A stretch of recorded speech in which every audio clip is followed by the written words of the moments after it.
90 के दशक में राम जन्मभूमि आंदोलन अपने शिखर पर था। हिंदू तय कर चुके थे कि राम लला हम आएंगे, मंदिर वहीं बनाएंगे। लेकिन उस समय भी लाखों ऐसे हिंदू थे जो या तो राम जन्मभूमि के विरुद्ध थे या उन्हें कोई फर्क ही नहीं पड़ता था कि वहां मंदिर बने या मस्जिद बने या कुछ न बने।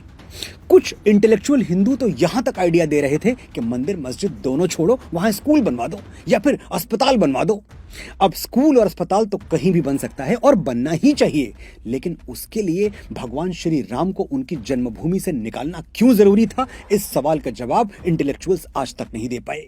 अब ये सब मैं आपको आज क्यों याद दिला रहा हूं, क्योंकि आपके लिए यह जानना जरूरी है कि जब देश के लाखों हिंदू भगवान श्री राम से आंखें फेर चुके थे, उस समय भी पूरे भारत में एक ऐसा जैन नहीं था जो राम मंदिर के साथ ना खड़ा हुआ हो।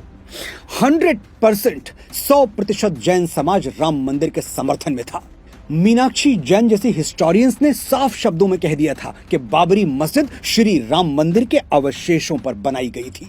जैन मुनि श्री लोकेश आचार्य का एक स्टेटमेंट मुझे आज तक याद है।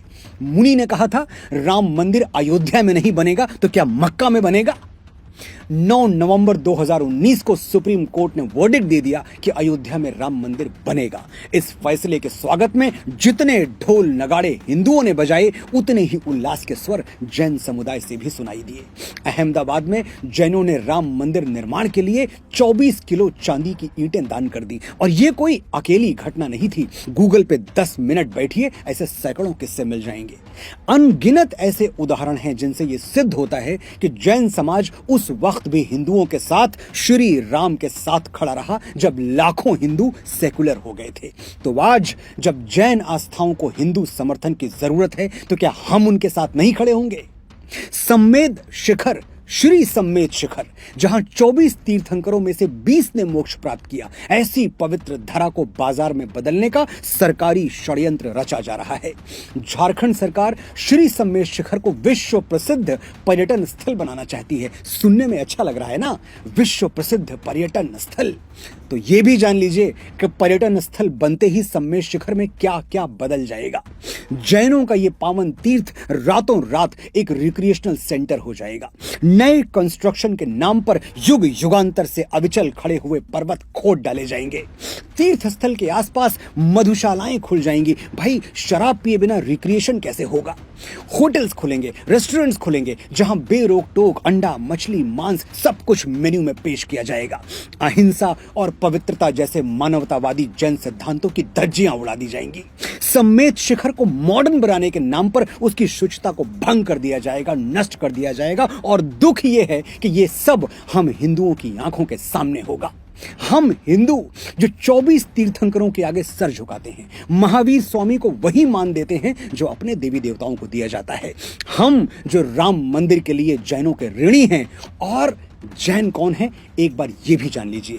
मैं आस्था के चश्मे से नहीं, तर्क के माइक्रोस्कोप से देख के बात करूंगा, इसलिए ध्यान से सुनिएगा। हम हिंदू गाय को माता मानते हैं, वैतरणी पार करने वाली शक्ति मानते हैं, गो पूजा करते हैं। तो ये जानिए कि हमारी मां के लिए जैन समाज क्या क्या करता है। हमारे यहां लगभग 16,000 गौशालाएं हैं जहां गाय की सेवा मां की तरह की जाती है। इनमें से 12,000 गौशालाएं, ठीक सुन रहे हैं आप, 16,000 में से 12,000 गौशालाएं अकेले जैन समाज संचालित करता है।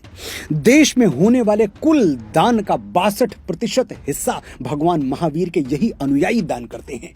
देश के कुल इनकम टैक्स में जैन समाज की हिस्सेदारी लगभग 24% है। यानी एक लाइन में कहा जाए तो हमारे देश के विकास में जैन समाज का योगदान लगभग 25% है, जबकि जैनों की कुल गिनती सिर्फ 0.37% है, यानी आधे प्रतिशत से भी कम।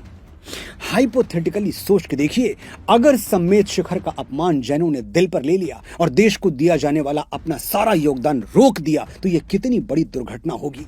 सरकार जो रोजगार सम्मेद शिखर के बाजारीकरण से पैदा करना चाहती है, क्या वो रोजगार, वो होटल्स, वो बिजनेसेस, वो रेस्टोरेंट्स देश की तरक्की में 25% का योगदान दे पाएंगे जो जैन समाज देता है। इतना गणित तो 5वीं पास बच्चे को भी समझ में आता है। आप भी हिसाब लगा के देख लीजिए। ये सिर्फ एक हाइपोथेसिस है, ऐसा कभी होगा नहीं, जैन कभी ऐसा करेंगे नहीं, लेकिन आंकड़े आंकड़े सोचने पर मजबूर तो करते हैं। मैं नमन करता हूं अपने जैन भाइयों बहनों को जिनकी आबादी सिर्फ 0.37% है, फिर भी कभी कभी इन्होंने माइनॉरिटी कार्ड नहीं खेला, अपने अल्पसंख्यक होने का रोना नहीं रोया, बल्कि पूरे देश में दोनों हाथों से मुस्कुराहटें बांटी, खुशियां बांटी। मैं समझता हूं दुनिया की हर माइनॉरिटी को स्वाभिमान और राष्ट्र प्रेम जैनों से सीखना चाहिए, लेकिन सीखना तो मेजॉरिटी को भी चाहिए। हमें भी सीखना होगा कि जिन्होंने हमारे राम का साथ दिया हम उनका साथ देंगे, जो हमारे लिए खड़े हुए हम उनके लिए खड़े होंगे। मैं 100 करोड़ हिंदुओं से हाथ जोड़कर विनती करता हूं, समेत शिखर को अपवित्र होने से बचा लीजिए, आवाज उठाइए इस अनर्थ के विरुद्ध। आज हम चुप रह गए तो अपने जैन भाइयों बहनों से कभी आंखें नहीं मिला पाएंगे।